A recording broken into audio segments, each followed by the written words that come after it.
पढ़ेंगे भृगु संहिता के सूत्र नंबर तीसरे को।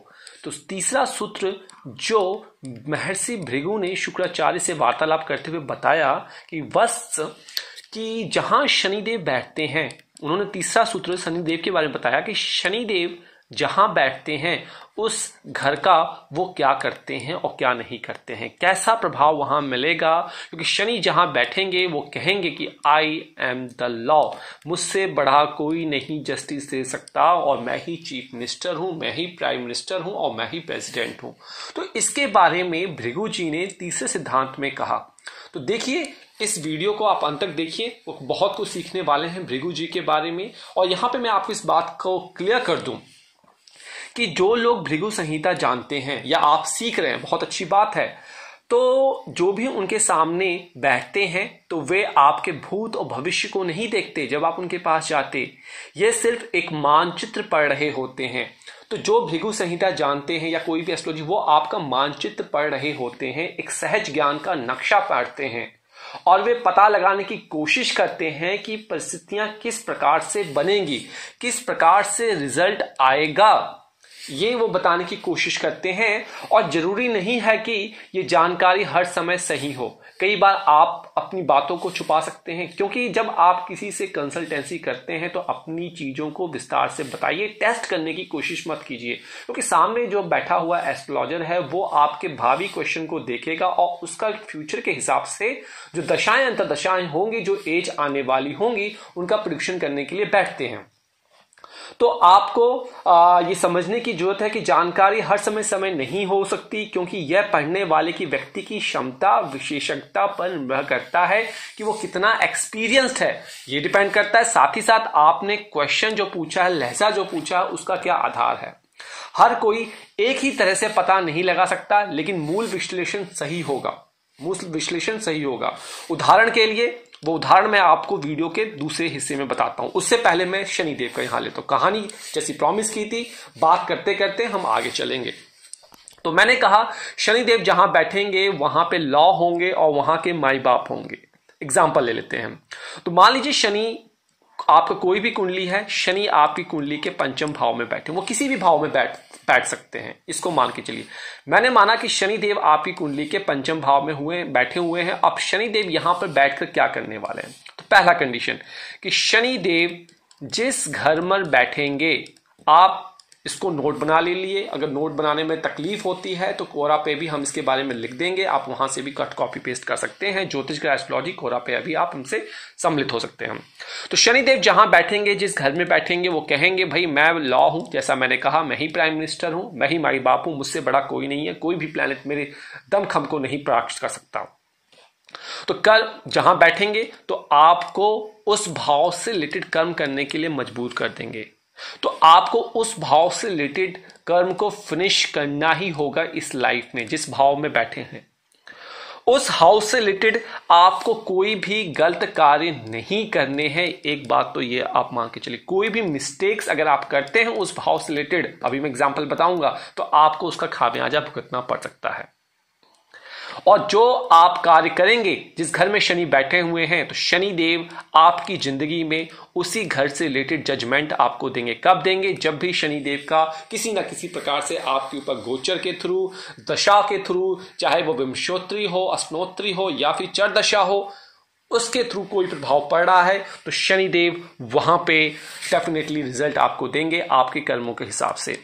तो अगर मैं कहूं यूनिवर्सल लॉ जो है, शनिदेव कहते हैं सबके लिए कि अगर आप करोगे अच्छे कार्य जिस घर में मैं बैठा हूं तो मैं आपको पॉजिटिव रिजल्ट दूंगा, नहीं तो मैं आपको नेगेटिव रिजल्ट दूंगा। सीधी बात ये आप समझिए। तो आई एम द लॉ, ये आपको ध्यान रखना है। तो जो दृष्टियां हैं 3, 7 शनिदेव की, 3, 7 और 10वीं, ये तो होती ही होती हैं। साथ में मैंने कहा था कि कई बार जातक जातिकाएं हमसे पूछते हैं कि भाई आपने हमारी कुंडली में शनिदेव का ये तीसरी दृष्टि दिखी और तीसरी दृष्टि से तो हमारा इंटरकास्ट मैरिज नहीं बन रहा, फिर आपने इंटरकास्ट मैरिज क्यों कह दिया। कई बार आप देखते हैं कि कहा जाता है कि भाई आपका एक्सीडेंट हो सकता है, तो आप कहते हैं जी शनिदेव की 7वीं दृष्टि या 10वीं दृष्टि, कोई दृष्टि नहीं पड़ी, फिर कैसे आपने कह दिया? तो कहीं ना कहीं जो ये सिद्धांत बता रहा हूं भृगु के, तो एक एस्ट्रोलॉजर जो होता है वो सारी पद्धतियों को ध्यान में लेकर ही प्रिडिक्शन करता है।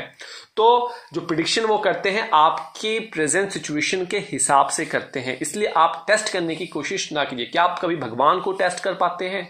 तो जो चीजें हैं आपके परिश्रम, आपके पराक्रम और आपके मनोबलता के हिसाब से ही आपको मिलते हैं। तो शनिदेव ने कहा भैया मैं यहां पे तो लॉ हूं, और ऐसा भृगु जी ने शुक्राचार्य को कहा कि शनिदेव जिस किसी इंसान की कुंडली में, लग्न कुंडली में खासकर जिस घर में बैठेंगे वो उस घर के न्याय, यूनिवर्सल लॉ, चीफ जस्टिस होंगे, आपको उस भाव से कोई गलत कार्य नहीं कहना।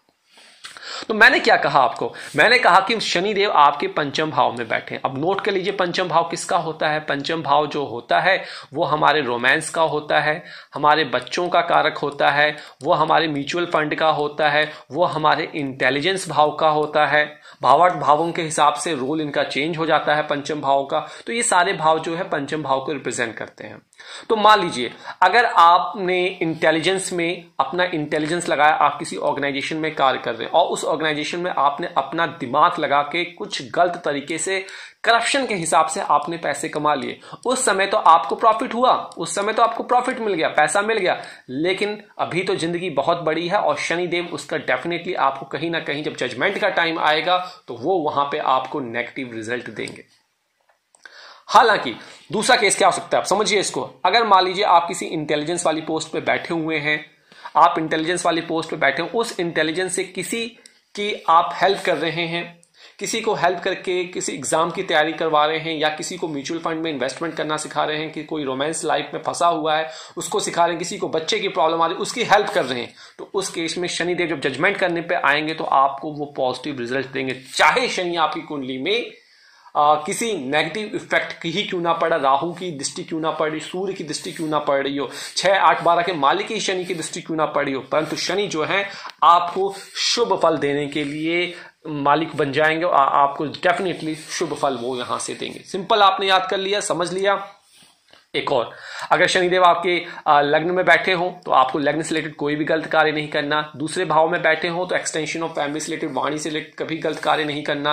तीसरे भाव में बैठे पराक्रम में छल नहीं करना। चौथे भाव में बैठे हैं माता पिता के साथ छल नहीं करना, अब प्रॉपर्टी के मामलों में छल नहीं करना। पांचवा बता, छठे भाव में बैठे हैं तो भैया आपको रोगों से किसी के रोग के किसी को कोई प्रॉब्लम है तो आपको उसकी हेल्प करनी चाहिए। कोर्ट कचहरी के मामले में किसी को दगा धोखा नहीं देना चाहिए। सप्तम भाव में बैठे हुए तो पत्नी के साथ आपको नोकझोंक नहीं करनी चाहिए, किसी पार्टनर के साथ बुरा व्यवहार नहीं करना चाहिए। आठवें भाव में बैठे तो किसी के पीछे चाकू लेकर नहीं खड़े रहना चाहिए, चाकू से मतलब गलत किसी के बारे में चुगली नहीं करनी चाहिए। नवम भाव में बैठे, भाग्य भाव में बैठे हैं तो अपने गुरुओं का सम्मान करना चाहिए, अनादर नहीं करना, उनकी बातों को मानना चाहिए। कर्म भाव में बैठे, कर्म के लिए कोई शॉर्टकट नहीं करना चाहिए। 11वें भाव में बैठे हैं तो फाइनेंस वाले भाव में आपको पैसों का गमन, करप्शन किसी प्रकार से नहीं करना चाहिए, बड़े भाई बहनों का सम्मान करना चाहिए। 12वें भाव में बैठे हुए हैं तो आपको ऐसे कोई कार्य नहीं करना चाहिए जिससे किसी का दुख पहुंचे। किसी भी स्पिरिचुअल लीडर की, किसी भी स्पिरिचुअल गुरु की, अपने टीचर की अवहेलना नहीं करना चाहिए और माता पिता का सम्मान करना चाहिए। तो ये चीजें यहां पे आपको ध्यान करनी है। तो जो अब मैं बात करूंगा, उदाहरण की बात की थी कि मैंने कहा था कि जब आप भृगु संहिता के पास जाते हैं तो वो एक नक्शा पढ़ते हैं उदाहरण के तौर पर। तो नक्शा मैंने कहा था कई बार 19-20 हो सकते हैं, बस जो बेसिक चीज रहती है वो हमेशा रहती ही रहती है। उदाहरण में यहां पे क्या कहना चाहता हूं आपको वो समझिए।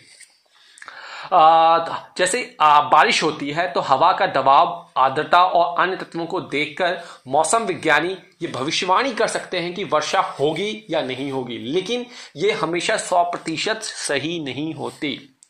ये थोड़ा इधर उधर हो सकता है कि वर्षा यहां होने की बजाय वहां हो, क्योंकि प्रकृति में चीजें इधर उधर होती है। लेकिन जब वातावरण में कुछ गतिविधियां बदलेंगी तो वर्षा तो होगी होगी।